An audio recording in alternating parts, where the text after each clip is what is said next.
20ရာစုမိဘတွေနဲ့21ရာစုသားသမီးတွေကြားကကွာခြားချက်တွေကဘာတွေလဲ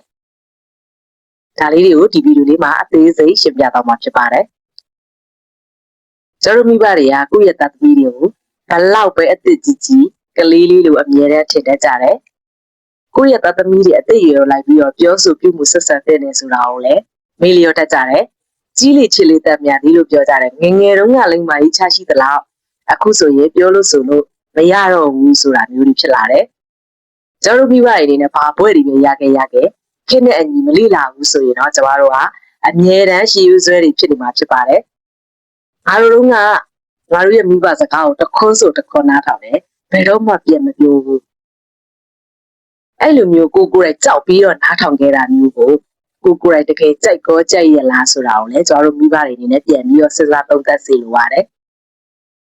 ကျွန်တော်မိဘတွေအနေနဲ့သားသမီးတွေရဲ့ပြောဆိုနိုင်စွမ်းကိုလည်းလမ်းဖွင့်ပေးထားရမယ်ငါ့ကိုပြန်မပြောနဲ့ငါသဘောငါမွေးထားတာဆိုတဲ့စကားကိုထက်ခါပြောမိနေလား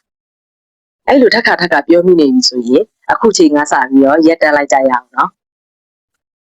ကျွန်တော်ရဲ့သားသမီးတွေကငယ်သေးလို့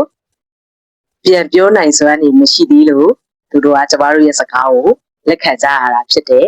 သူတို့အတောက်ဆုံးသွားတဲ့တနေ့ရောက်တဲ့ခါကျရင်သူတို့ရဲ့ပြောရေးဆိုခွင့်တွေရှိလာပြီကိုယ်ပိုင်ဆုံးဖြတ်နိုင်စွမ်းတွေရှိလာပြီဆိုတဲ့ခါကျရင်ကျမတို့နဲ့ဝေးရစီကိုသူတို့ကထွက်သွားခြင်းစိတ်တွေဖြစ်လာမှာဖြစ်တယ်အဲ့လိုမဖြစ်ရလေအောင်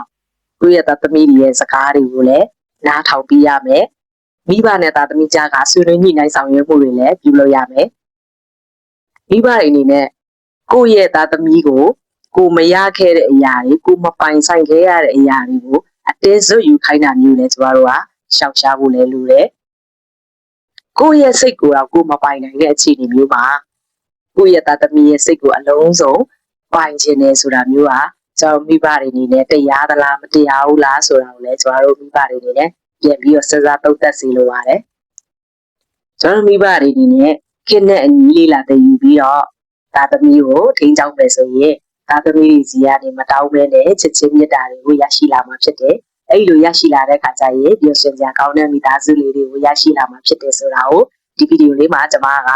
share လုပ်သွားတာဖြစ်ပါတယ်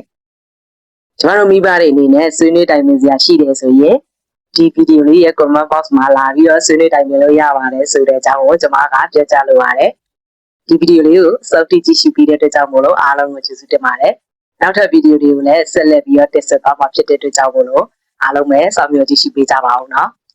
ကျေးဇူးပြုပြီးတော့ Dr. Toti Blog YouTube Channel လေးကိုလည်း Subscribe လုပ်ပေးထားကြပါအောင်နော်အားလုံးကိုကျေးဇူးတင်ပါတယ်